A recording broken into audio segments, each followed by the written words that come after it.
Moi, j'ai grandi près de Québec. J'ai grandi dans une famille catholique et puis mais j'ai toujours cru en Dieu. Par contre, je savais pas vraiment qui était ce Dieu-là, d'où je venais, qu'est-ce qu'il y avait après la mort. Mais quand même, au début de mon adolescence, j'avais toujours ces questions-là. Par contre, au début de mon adolescence, j'ai commencé, bon, comme plusieurs jeunes, à m'éloigner des valeurs que mes parents m'avaient enseignées. J'ai commencé à prendre la drogue, à boire, faire des parties, des choses comme ça, comme plusieurs jeunes.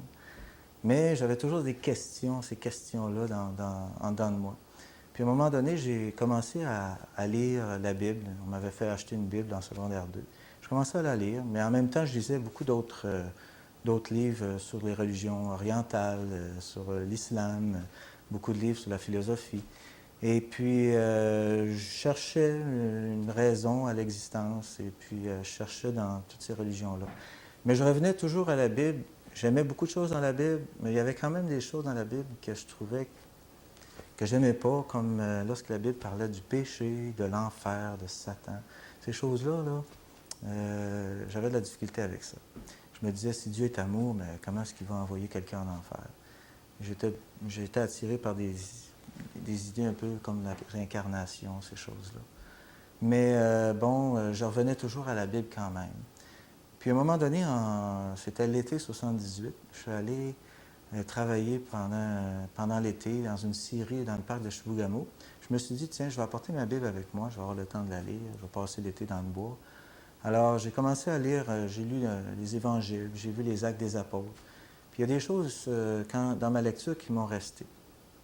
À un moment donné, le Seigneur Jésus a dit, celui qui voudra sauver sa vie la perdra, mais celui qui perdra sa vie à cause de moi et de l'Évangile la sauvera. Et il y avait aussi un autre passage dans les Actes des Apôtres. À un moment donné, les apôtres avaient été battus de verges parce qu'ils avaient prêché dans le temple. Et puis, ils sont sortis du Sanhédrin, le concile des Juifs à cette époque. Ils étaient tout joyeux d'avoir été jugés dignes de souffrir pour le nom de Jésus. Puis moi, je me disais, mais voyons, comment est-ce qu'ils peuvent avoir de la joie? Comment est-ce qu'ils peuvent ressentir de la joie après avoir été battus comme ça? Puis je me disais, mais j'aimerais donc avoir cette joie-là. Mais je me disais aussi, mais ça ne doit plus exister, ces chrétiens-là. Mais j'ai continué quand même à lire. Puis après ça, à l'automne, j'étais au cégep François-Xavier Garneau, dans la salle des pas perdus. C'est la salle où les étudiants se réunissent. Et puis, à un moment donné, je vois à l'autre bout de la salle une table avec deux personnes en arrière. Puis je m'approche.